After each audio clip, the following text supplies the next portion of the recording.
Bismillahirrahmanirrahim. Assalamualaikum warahmatullahi wabarakatuh. Alhamdulillah wassalatu wassalamu ala rasulillah amma ba'du. Sahabat nunduk dimanapun berada, semangat sore, pastinya masih semangat terus gitu ya. Sebentar lagi kita akan berbuka, dan di nunduk hari ini, nunggu beduk, kita akan bahas sedikit kembali tentang alumni-alumni Ramadan. Di dalam Fiqh al-Islam wa Adillatuhu, sebuah kitab yang sangat masyhur dari ulama besar Dr. Wahbah Zuhaili, dan ini dulu ketika saya kuliah juga menggunakan kitab-kitab beliau sebagai referensi diktat utama dari dalam perkuliahan kami. Dan beliau pernah menjelaskan dalam fikih Islami itu bahwa sesungguhnya as-shaumul madrasatul khulqiyah. Sehingga puasa itu adalah madrasah besar yang untuk mendidik seorang mukmin. Maka layak ke sebuah madrasah itu pastinya ada alumni-alumninya. Maka kalau kita mengenal alumni Ramadan, setidaknya ada 3 alumni.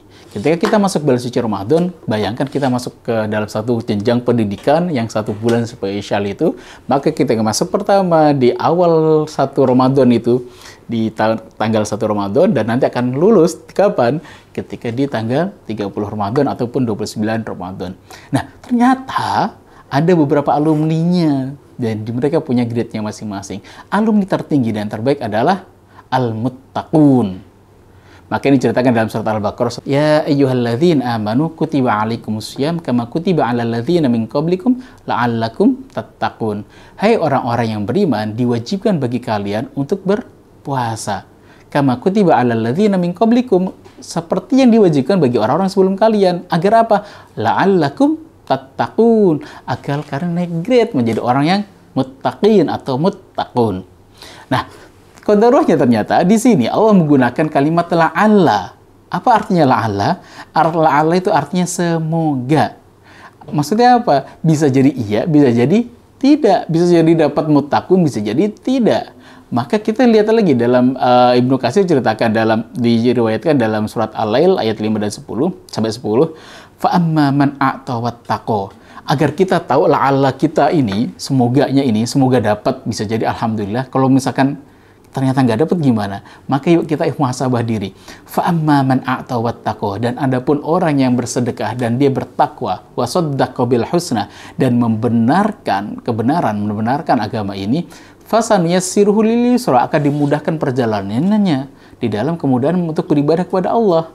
Tetapi kebalikannya, wa amma man bakhila wastaghna, dan adapun orang yang bakhil, pelit, wastaghna, dan merasa nggak butuh sama Allah, wa kadzdzaba bil husna, dan mendustakan kebenaran, fasanuyassiruhu lil usra, kami perjalankan dia untuk tidak mudahan atau di kesulitan demi kesulitan.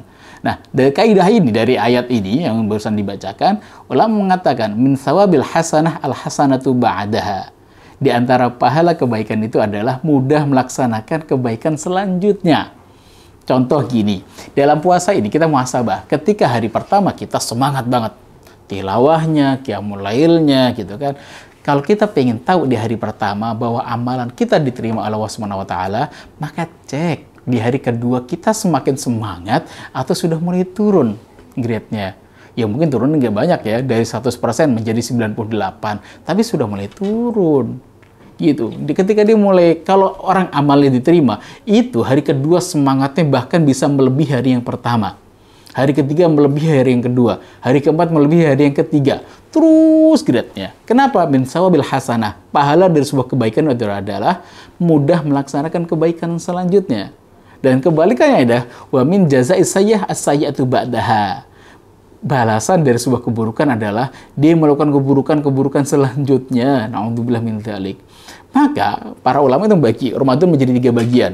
Kenapa 3 bagian? Karena melihat Rasul bilang 10 malam terakhir. Oh, berarti ada 10 malam pertama, kedua, dan ketiga. Nah, itu ulama membaginya. Ketika 10 malam pertama dia cek amalan dia. Oh, Masya Allah, Alhamdulillah, aku sudah hatam sekali misalkan. Atau misalkan di 10 malam pertama itu, aku selesai dengan 15 juz. Atau mungkin setiap hari 1 juz, one day one juz misalkan. Nah, untuk ngeceknya nanti di 10 malam kedua, ternyata semangatnya lebih tinggi dan bahkan semangatnya lebih menggebu-gebu lagi. Maka bolehlah kita berhusnudzon. Ini mungkin dari pahala kebaikan yang 10 pertama Allah terima. Tapi kalau ternyata na'udzubillah, Ramadannya, tarawihnya sudah mulai bolong-bolong, tilawahnya sudah mulai tidak semangat. Kenapa? Sudah 10 hari ya. maka mungkin kita bisa bermuhasabah diri. Bisa jadi nih, ada amalan-amalan yang Allah belum terima. Maka yuk kita muhasabah kembali. Kita memperbanyak istighfar kepada Allah Subhanahu wa taala. Astaghfirullahaladzim. Maka yuk kita cek kembali dalam diri kita, semangat ini misalkan nanti di 10 malam yang kedua gitu kan, di tanggal 11, 12 sampai tanggal 20, apakah kita lebih semangat daripada semangat yang pertama? Kalau qadar kok lebih semangat, alhamdulillah. Semoga kita mendapatkan kalimat al-muttaqun, alumni yang terbaik yang diharapkan dari bulan suci Ramadan ini. Dan yang kedua, alumni ada alumni DO, drop out. Maka kita sampaikan dulu, kok bisa orang yang masuk Ramadan kok dicela? Bahkan di DO gitu kan, tidak menjadi alumni terbaik ya. Na'udzubillah min dzalik. Ternyata ada. Maka kita framekan dulu yang sama dengan frame-nya Allah SWT, sudut pandangnya. Maka suatu ketika Rasul mengajari para sahabat, "Ma ta'udduna fikum as-sur'ah?" Siapa menurut kalian orang yang kuat itu? Kata sahabat, orang yang nggak terkalahkan nih Rasul, itu orang kuat. Kata Rasulullah, enggak. Orang yang kuat itu adalah orang yang bisa menahan dirinya sendiri dan dia bisa menguasai dirinya ketika dia sedang marah. Maka dalam riwayat yang lain, kita agar menyamakan dulu frekuensi kita dengan Allah. Ma ta'udduna fikum ar-rukub. Suatu ketika Rasul bertanya, siapa di antara kalian, menurut kalian, siapakah orang yang mandul itu?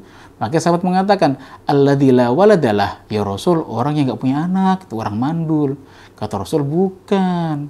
Orang mandul itu siapa? Walakin ar-rukub alladzi lam yaqaddim min waladi syai'a.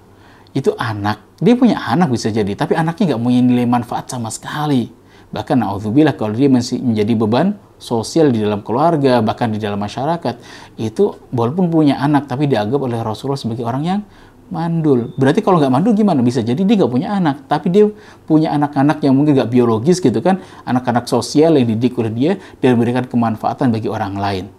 Nah, dari sini gitu kan, kita mendapati satu hal bahwa ternyata ada suatu ketika kisah tentang DO ini, Rasul itu ketika itu memiliki memiliki mimbar, dan mimbarnya itu 3 undakan. Kalau mimbar di Indonesia kan mimbar bagian depan tertutup, kalau mimbar Rasul bagian belakang yang tertutup, jadi dia memiliki anak tangga, itu 2, 3.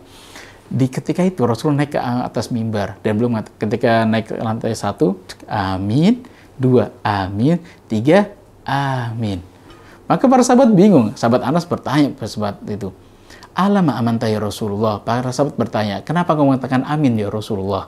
Maka Rasulullah mengatakan, "Atani Jibril." Jibril datang kepadaku dan beliau berdoa, "Ya Muhammad, raghima anfin imri'in dzukirta 'indahu falam yusalli 'alaik."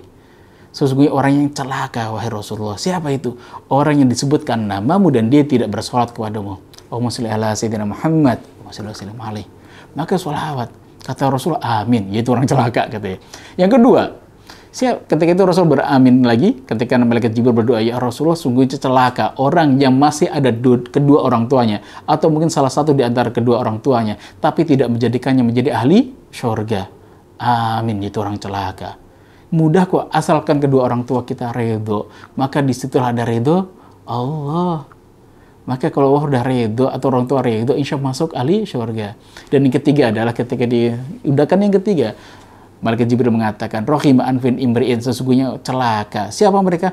Orang yang ketemu bulan suci Ramadan dan gak diampuni dosa-dosanya. Kata Rasulullah, amin. Ya, itu orang celaka.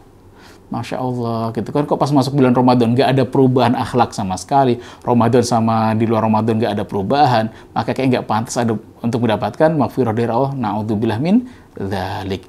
Dan yang alumni ketiga, tadi alumni kedua adalah DO, dan alumni ketiga adalah bi'sal mar'i, alumni yang terburuk. Iya, dia lulus sih gitu ya, tapi menjadi lulusan yang terburuk, yang paling akhir. Ibnu Mas'ud mengatakan, bi'sal mar'i man arfa rabahu 'inda Ramadan. Sesungguhnya alumni terburuk, orang yang paling buruk adalah orang yang mengenal Tuhannya hanya di bulan suci Ramadan. Dia baca ketika Ramadan, baca Quran. Dia sedekah pas Ramadan doang, qiyamul pas Ramadan doang, puasa pas Ramadan doang. Selesai Ramadan, selesai pula amalannya. Maka kata Abdullah bin Mas'ud, ini orang terburuk. Na'udzubillah min dzalik. Kalaupun ya alhamdulillah masih lulus ya daripada yang kedua gitu kan. Tapi semoga kita menjadi orang yang pertama. Semakin hari semakin semangat dan bahagia dengan Ramadan-Ramadan kita. Semoga ada manfaatnya, semoga kita menjadi alumni terbaik dari Ramadan ini. Assalamualaikum warahmatullahi wabarakatuh.